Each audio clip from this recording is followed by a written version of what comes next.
Hey guys, what's going on? This is Roth. I'm here with Jim, who has done his top 10 movies of all time. No easy task. Not an easy task. I had to kill a lot of darlings, as they say. I'm trying to come up with mine right now, and it's impossible. Brutal. It really is. It's impossible. So let's talk about sort of like the balance of sentimentality and just kind of intellect that went into your final pick, which is Star Trek II: The Wrath of Khan.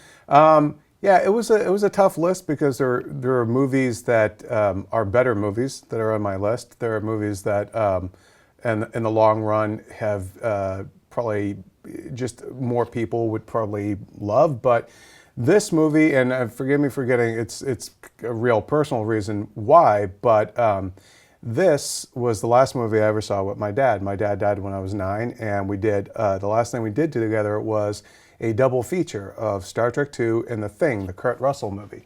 And The Thing almost made my top 10. It didn't because it turned me off of wanting to eat buttered noodles when the dog turned inside out. I couldn't handle it. So, anywho, Star Trek II was, my dad was a big Trek fan, a Trekker, and I would watch the show with him as a kid. And so he was very sick at the time, but he managed to be able to take me to a double feature.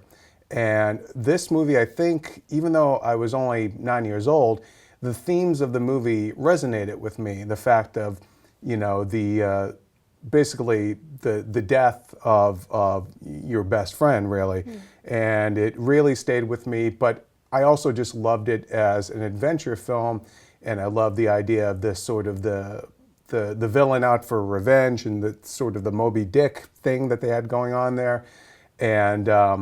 And just all the supporting characters and how everybody really had kind of their chance to shine. And it was such a great and really, I think, underrated performance too by Shatner. Everyone knows the Khan scream thing.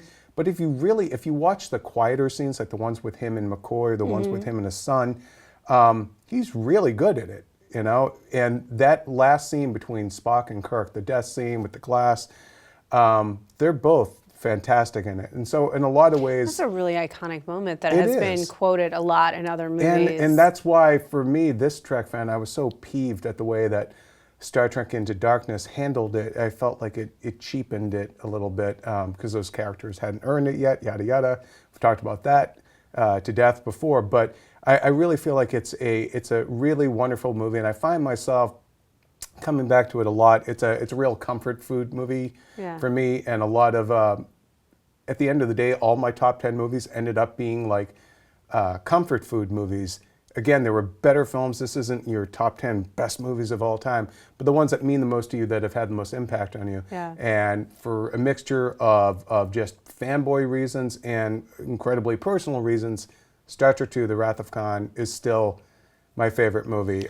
If I was on a desert island, I would want a ship to get the hell out of there, but if I was on a desert island and all I had was like a Blu-ray player and 10 movies you could bring, this would be one of them. Yeah. It makes sense to me. I mean, I think that we can both agree that as much as you maybe read and watch films and kind of understand what makes for a great movie, what makes for an emotionally impactful, resonating movie for you is often, it just has to do with a personal experience and a personal interaction with that film. And the movies that are 10 out of 10s, you love them on an intellectual level, but they don't always kind of stay with you on a very personal, emotional level. Some of my favorite movies are 2.5-star movies, or movies that on the IGN scale would only get like a 6.5 to a 7. But like there are different reasons and different moments in your life when you see a particular picture, if you want to get old-timey about it, and you develop a bond with it. And this one, from the villain to the heroes to the relationships to the themes, everything. And as I get older,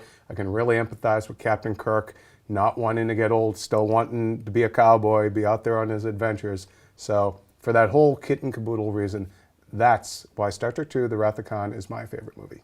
Thank you, Jim. Thank you for sharing that story. All right, guys, tell us your favorite movies in the comments below. We're going to have more lists like this. And check out Jim's full list on ign.com if you haven't already. For all things movies, keep it here on IGN.